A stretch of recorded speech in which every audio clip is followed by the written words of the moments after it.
Bijan Robinson should be the number one pick in Dynasty startup drafts. We'll tell you why next.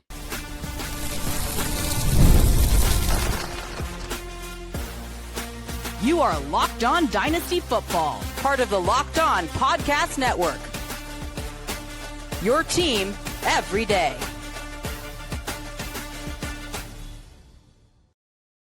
Welcome back to the Locked On Dynasty Football Podcast, part of the Locked On Podcast Network, your team every day. We'd like to thank you for making us the number one sports podcast network. And today's episode is presented by Prize Picks. Download the Prize Picks app today. Use promo code LOCKEDONNFL to get $50 in lineups after you play your first $5 lineup. Welcome back. I am your host, Marcus Mosher. He is the Fantasy Football Hall of Famer, Michael Fabiano. And on today's show, we have our first 2026 Dynasty Startup Draft. It's a non-Superflex draft. We're going to get into which running backs should be drafted first. Where do Amon-Ra St. Brown and Justin Jefferson land? And does Ashton Jeanty end up in round one? Fabs, we're going to get started with you at pick 101. Who should be the first pick in our startup drafts? So many good options, man. So many good options. I'm here wearing my royal blue Dan Fouts jersey. For those of you watching on YouTube, it will not be a Charger. I can tell you that. I'm going to go with Bijan Robinson, who is just now getting into the prime of his career. He's had 340 plus fantasy points in 2 straight seasons. You know, what Atlanta does with their head coaching position and offensive coordinator remains to be seen. Regardless, they're going to make Bijan the centerpiece of their offense. I mean, he's 23 going on 24 years old, and he can do it all. I think maybe it was just that performance that he had against the Rams on that Monday night game that kind of like put him over the top for me. And I get that at some points in the season, Tyler Algier will steal a goal line opportunity, or maybe. I mean, he's a free agent, so maybe that won't be the case. Right, but that's what I was just going to say. Or vulture a touchdown, but he may not be back there next season. So I'm going to go with Bijan Robinson.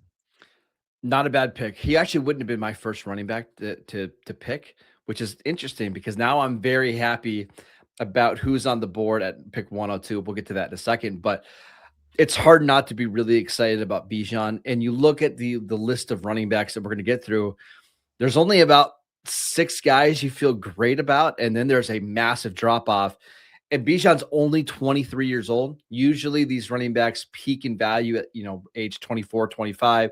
They can still become or be fantastic fantasy assets into the, 27, 28, 29. So you're still, if you're looking at your dynasty window, you still have 3 or 4 years here.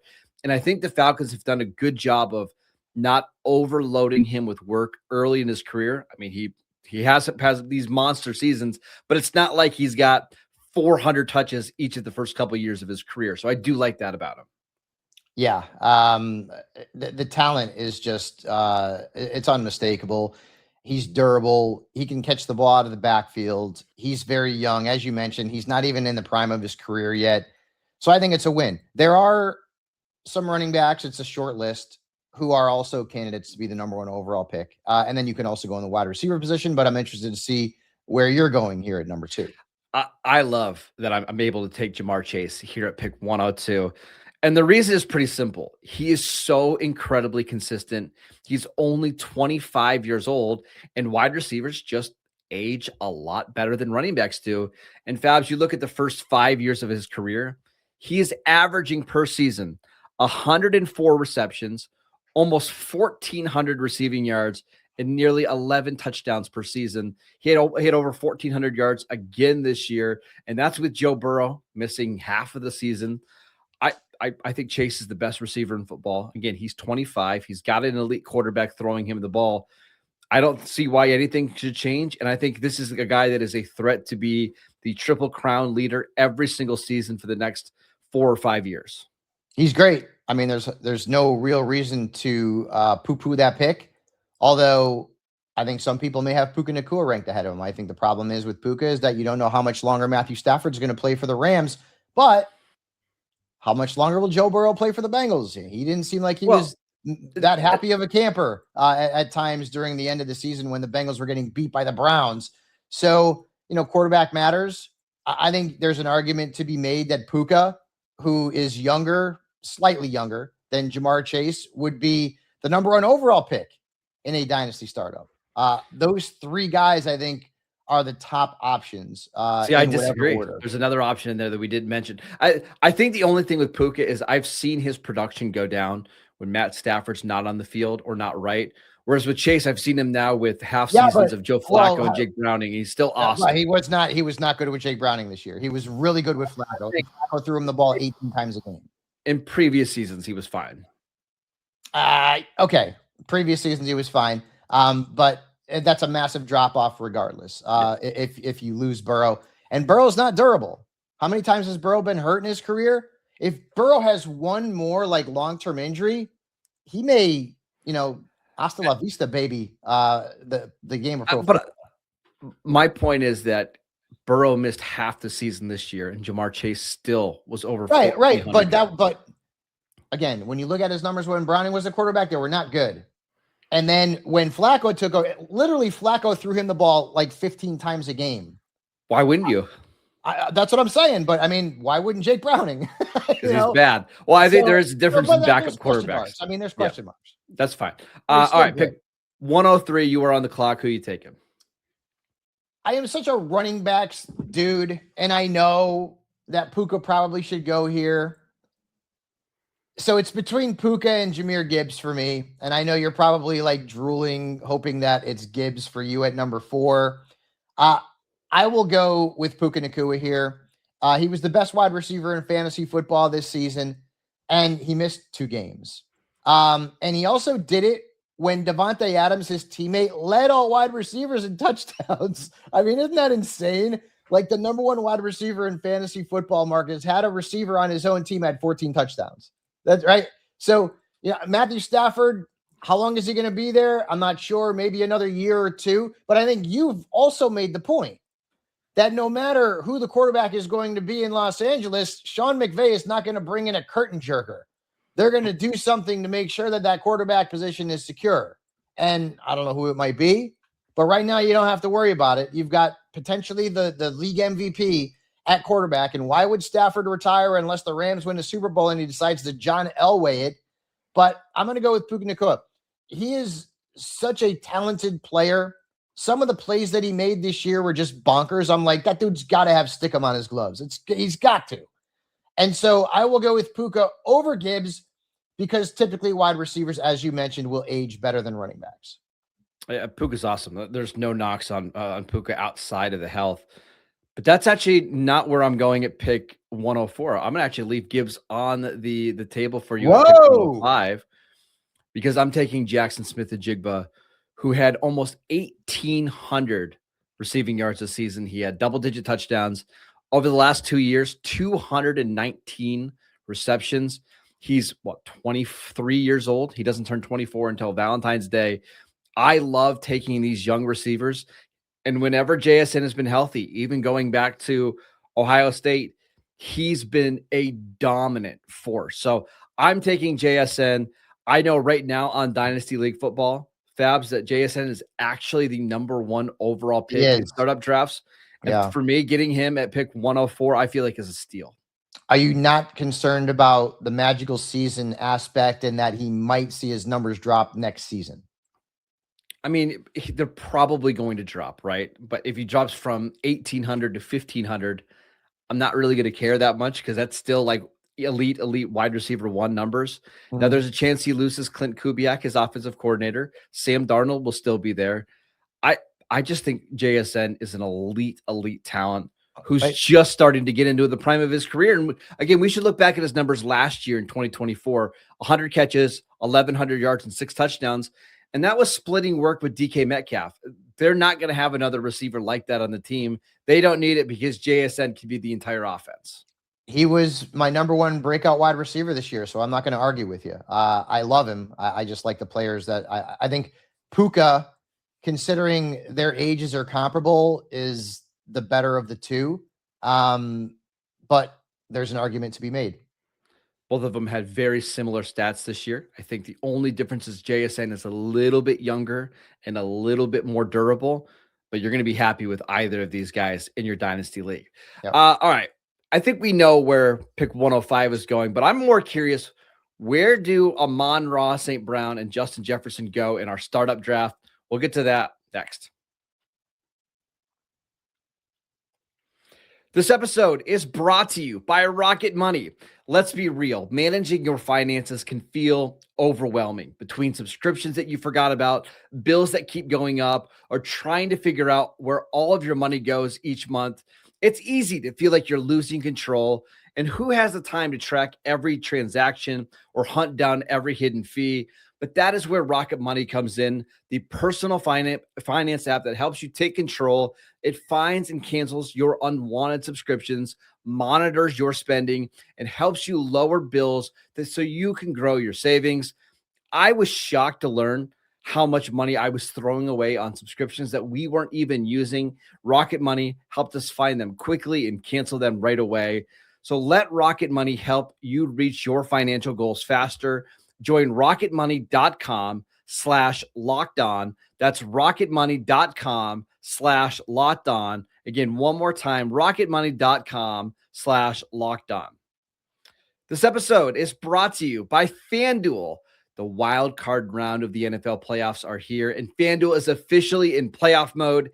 Every game day during the NFL playoffs, FanDuel is giving customers even more ways to get in on the action, because right now, every NFL playoff game day, FanDuel users get a profit boost pack waiting for them inside the app. Each day, you're going to see a pack loaded with multiple profit boosts that you can apply to the bets that you like the most. Like for me, I'm taking the Steelers to upset the Texans on Monday night. I believe they're right now 3.5-point underdogs at home on Monday Night Football. Mike Tomlin is unbelievable on home Monday night games. I think they get it done. And with a profit boost, you just apply it. You can get an even bigger payout while the playoffs get rolling. So visit FanDuel, the official sportsbook partner of the NFL, and grab your profit boost pack every NFL playoff game day. Welcome back to the Locked On Dynasty Football Podcast. We'd like to thank you for making us your first listen every single day. If you haven't done so already, check out the Everydayer Club. You're going to get ad-free episodes to this podcast, plus exclusive Discord server access where you can come chat ball with us all day long. Go to lockedondynasty.supercast.com. All right, Fabs, you're on the clock. Pick 105. I made it easy for you. Who are you taking here? Yeah, it's Jahmyr Gibbs. And I know that some people have a bad taste in their mouth about him because he was really bad in the fantasy championship week. But overall, I mean, look at the number of touchdowns that this scored over the last couple of years. And I think David Montgomery's gone. I saw some social media stuff. I think he's gone. And so if you look at it, I mean, Gibbs really kind of took over as the featured back, towards the second half of the season, especially. And he's in an explosive offense. He's young. He's 23 years old, 24 this year. He can do it all. He can catch the ball out of the backfield. He's a dual threat. I'm even kind of surprised that he's still on the board here. So I will gladly take him. He will be the centerpiece of that offense in that backfield moving forward for many, many years to come. I think the big takeaway here is if you get the opportunity to pick your spot in a startup draft, you really want one of these first 5 picks because that locks you into Bijan, Chase, Puka, Jaxon, or Gibbs. I think for me personally, Fabs, there is a drop-off after these 5 names.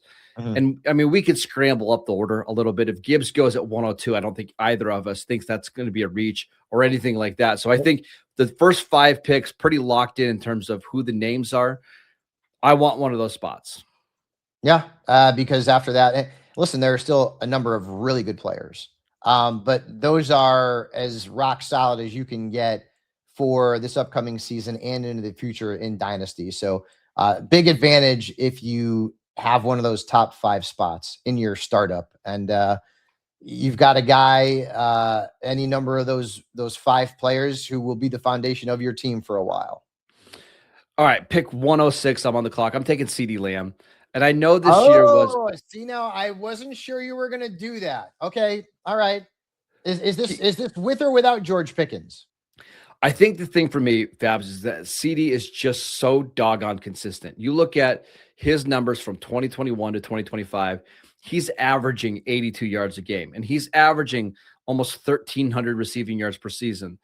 this is one of the league's best offenses. And I know Pickens was the higher scoring receiver this year, but CeeDee missed some time. He left. I think he missed 3 total games. There was another game against the Bears where he left on the first drive. Maybe the ceiling isn't quite as high anymore as Chase and JSN and Puka, but there's just not a lot of receivers that you can bank in to get you 80 plus yards every single week. I love CeeDee. I'm picking him at 106, and I feel great about it. Yeah, listen, I mean, CeeDee Lamb is still one of the elite wide receivers in fantasy football. I just feel like there's one who's better out there. And that'll be my pick coming up next. Go ahead. Especially if Pickens is there.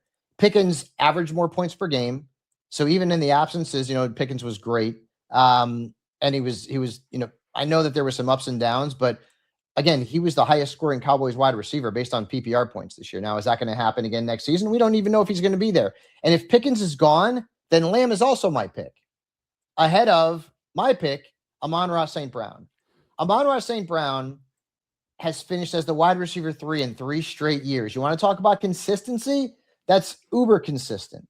And it's not like Detroit's bringing in anybody who's going to compete. I mean, they've got Jameson Williams. Sam Laporta will be back from the injury. Amon-Ra is rock solid, man. And hell, this guy plays through injuries. And I know the numbers weren't great down the stretch because he got banged up. He hurt his ankle, but he still played through it. And I think this kid at 26 years old is right now in the prime of his career. And he's been the most consistent wide receiver, if you think about it, in the last 3 years. More consistent than Jahmyr Chase. I know Jahmyr was very good this year, but he scored over 100 fewer points than he did last year. Let's not forget that. Now, he did have over 400 points last year. He was at like 290-ish this year, but he was still very good. But from a consistency standpoint, Amon-Ra St. Brown is that dude. And I feel great about getting him at this point in a dynasty startup. Great pick. I think he's a great value at 108. I think the only thing that's concerning is they do have a lot of other weapons, and Sam Laporta. But it hasn't mattered though, Marcus. They had Jameson this year. They had Laporta the last couple of years. It hasn't mattered. It doesn't matter. So that's, again, we're really picking nits when it comes to Amon-Ra. I can't knock it at all. I'm on the clock here at 108, and this one I know is going to make you upset. I'm taking Justin Jefferson. Don't do it. Why? Why are you doing this to yourself? Why? Because before is JJ McCarthy the quarterback next year? Probably not. Probably okay. not. I mean, okay. I don't know, but okay. Here's the reasoning behind it. Before the 2025 season, in the first, 5 years of Jefferson's career, he was the all-time leader in receiving yards per game, all-time.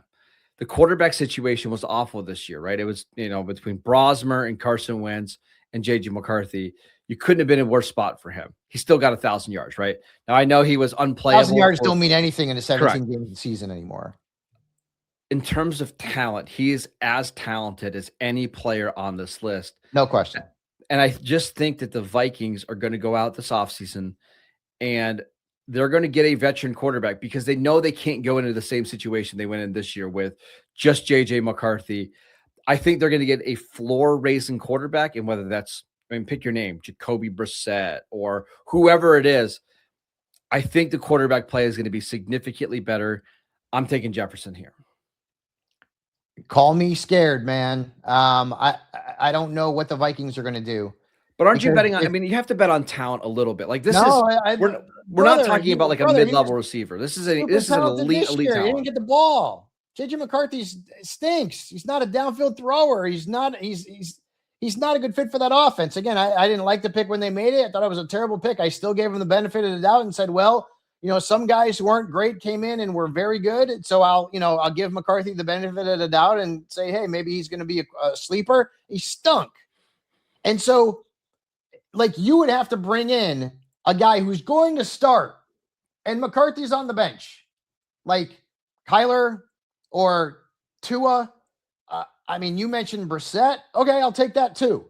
And then maybe I would feel comfortable taking Justin Jefferson at this point in a startup. But if the Vikings are going to go into next year stubborn and I don't want anything to do with Jefferson. I'm sorry. Didn't you learn in the last 6 or 7 weeks of the season? He was their wide receiver 45. He was terrible. And it wasn't him.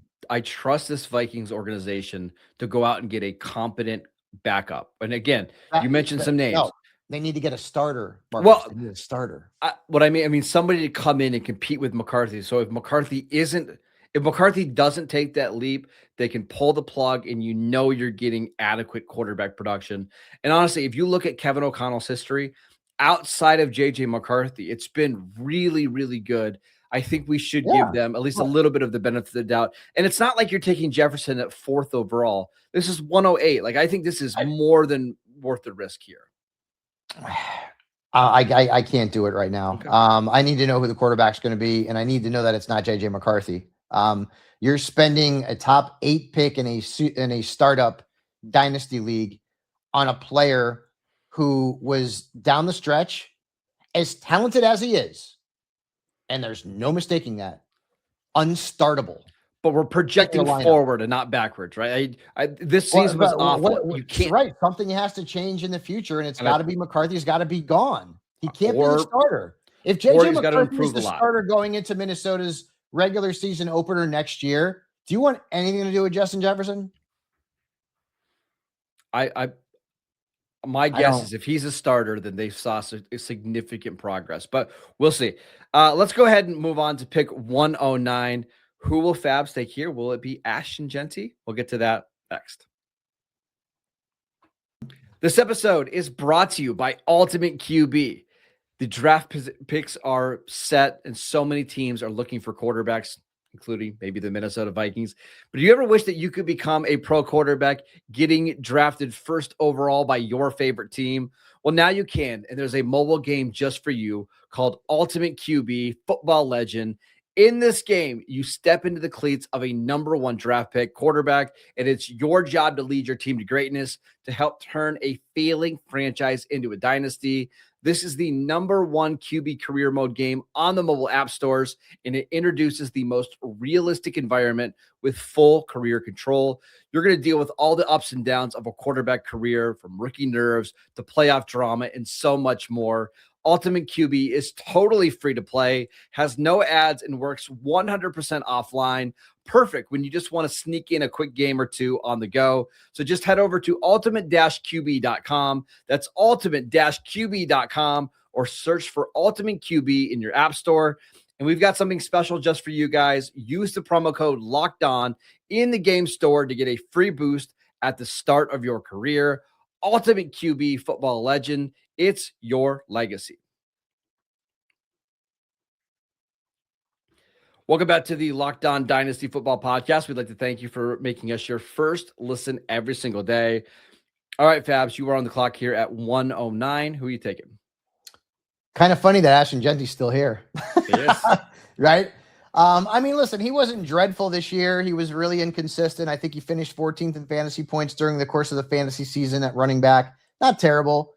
Had his ups and downs and his peaks and valleys. But Las Vegas Raiders and Tom Brady, please bring in an offensive head coach. Please. Please. Yeah. They're going to have a new quarterback. They have the number 1 overall pick. You know, you can decide who that's going to be. But the offense can't get worse than it was. I don't think, can it? They will come into the season healthy. They will assumedly add an alpha wide receiver, via the draft or free agency, whatever the case may be, via trade. Who knows? Ashton Jeanty is still a really talented player who was stuck last year in a disaster. I mean, you can kind of almost compare it to, Trevor Lawrence when Urban Meyer was there. Like, it was just a nightmare. It just wasn't going to work out. They weren't utilizing Jeanty the best of his abilities. And they were also behind in a lot of games. And then you throw out the game script there being negative, and all of a sudden Jeanty's just inconsistent. But to get him here at 22, 23 years old, I feel pretty good about it. And I know 22. It's a drop off from where he went last year. I totally get that.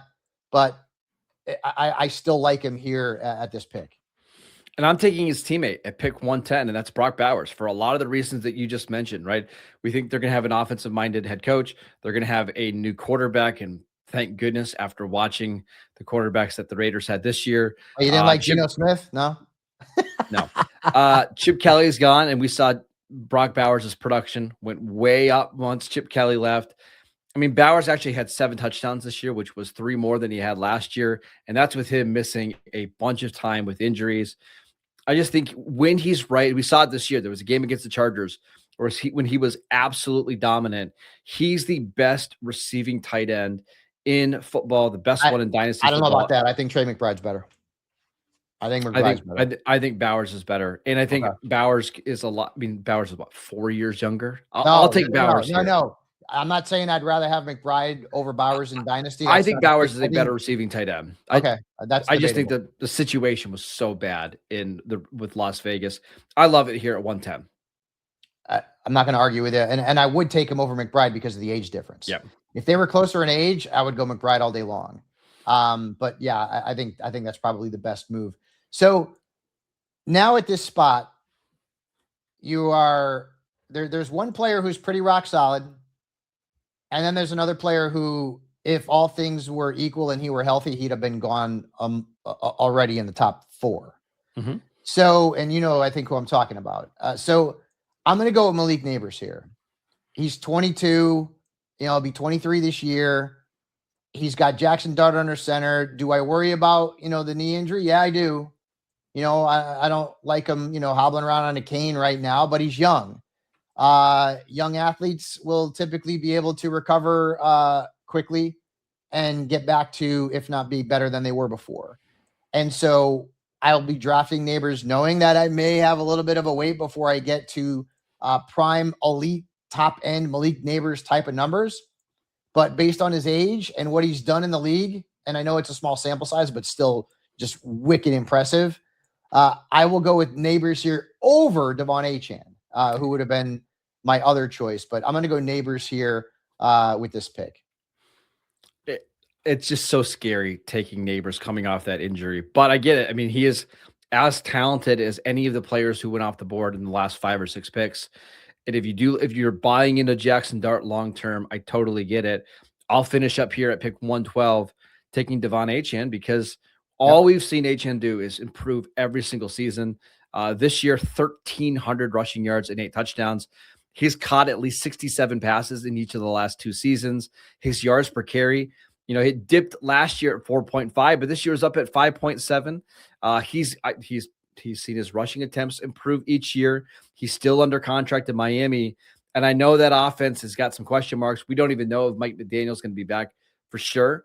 But this is a really, really talented running back who's productive, and he's only 24 years old. And I think even if he slows down a little bit and he becomes more of a change of pace guy later in his career, he's still going to have a ton of value because of that speed. Right now on Dynasty League Football, he's being drafted as RB3, and to get him here at pick 112, I love it. Great bargain. Really good value. I went with Nabers only because wide receivers just last longer in this league than running backs, but Achane's been phenomenal. I want to ask you one question because this is in the news and it's timely and it's really, first off, it's bothersome. It's troubling. Rashee Rice right now is the wide receiver 8. His ADP is 11.5. I didn't consider Rashee Rice. I don't know that I want anything to do with him at all, no matter where he might fall to. We know he's already a troubled person after what happened with the car wreck and the suspension, and now the allegations that have come out from his, I believe, ex-girlfriend of domestic abuse, and it's been going on for a long time. The NFL's looking into it. The Chiefs are looking into it. I know it's probably a he said, she said kind of thing. I love Rashee Rice's talent. And if you asked me this 2 months ago, I would have said he's definitely worth a first-round pick. Now he's not. Well, and there's too many other receivers in that range that you don't need to take on that risk, whether it's Nico Collins, a Tedero McMillan, or Emeka Egbuka, or Drake London, or George Pickens. You don't have to take that risk. And I think in Dynasty Leagues, he's just a hold right now until we get more information.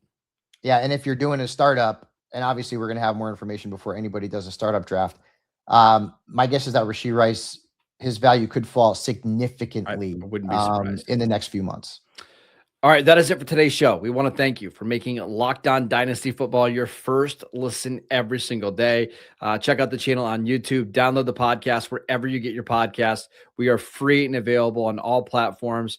And if you're part of the Everydayer Club, we can send you the first ever 24/7 national NBA YouTube channel. And for your second listen of the day, check out the Locked On NFL podcast. 2 shows every single day. Follow Fabs on Twitter at Michael_Fabiano. I'm at Marcus_Mosher, and we'll see you right back here tomorrow.